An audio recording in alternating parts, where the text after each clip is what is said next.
ಇನ್ನೊಂದು two B ಮೀಸಲಾತಿ ಪರ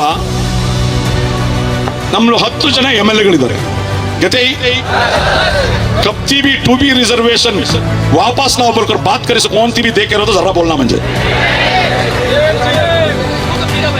ಈ 10 ಜನ MLAಗಳು ಅಲ್ಲಿ ಉಪ್ಪಿಟ್ಟು ತಿನ್ಕೊಂಡು ಕಾಫಿ ಕುಡ್ಕೊಂಡು ಆ ವಿಧಾನಸೌಧದಲ್ಲಿ ಕೂತ್ಕೊಂಡು ಹರಟೆ ಹೊಡ್ಕೊಂಡು ಅದಕ್ಕೆ ಕಳಿಸಿರೋದು ನಾವು ಟೂ ಬಿ ಮೀಸಲಾತಿ ಕೇಳಬೇಕಲ್ಲ. ನೋಡಿ, ಒಂದೇ ಒಂದು ವಿಚಾರ ಹೇಳ್ತೀನಿ, ಗಂಭೀರವಾದಂತ ವಿಚಾರ ತಮ್ಮ ಮುಂದೆ ಹೇಳ್ತೀನಿ. ಇವರೇನಾದ್ರೂ ಈ ಸಮುದಾಯದ ಬಗ್ಗೆ 1 ಕೋಟಿ ಇರುವಂತ ಸಮುದಾಯದ ಬಗ್ಗೆ ಸೀರಿಯಸ್ ಆಗಿದ್ರೆ ಈ MLAಗಳು ಒಂದೇ ವಿಷಯ, ರಾಹುಲ್ ಗಾಂಧಿ ಹತ್ರನೋ ಸೋನಿಯಾ ಗಾಂಧಿ ಹತ್ರನೋ ಅಥವಾ ಸಿದ್ದರಾಮಯ್ಯನವರೇ, ರಾಹುಲ್ ಗಾಂಧಿ ಅವರೇ, ನಮ್ಮ ಬಿಜೆಪಿ ನಮ್ಮಿಂದ ಕಿತ್ತುಕೊಂಡ ಟೂ ಬಿ ರಿಸರ್ವೇಶನ್ ಅನ್ನು ಮರುಸ್ಥಾಪನೆ ಮಾಡದೆ ಹೋದ್ರೆ ನಾವು ಸಾಮೂಹಿಕವಾಗಿ 10 ಜನ MLA ರಾಜೀನಾಮೆ ಕೊಡ್ತೀವಿ ಅಂತ ಒಂದು ಮಾತು ಹೇಳಿ ನೋಡಿ. Very next day two B reservation ಅನ್ನು ಮರುಸ್ಥಾಪನೆ ಮಾಡದಿದ್ರೆ ಬಂದು ನನ್ನನ್ನು ಕಾಲರ್ ಪಟ್ಟಿ ಹಿಡಿದು ಕೇಳಿ, ನಾನು ಉತ್ತರ ಹೇಳ್ತೀನಿ. ಆ ತಮ್ಮು ಆ ತಾಕತ್ತು ಬೇಕ್ರಿ ಸಮುದಾಯದ ಲೀಡರ್ಸ್ಗಳಿಗೆ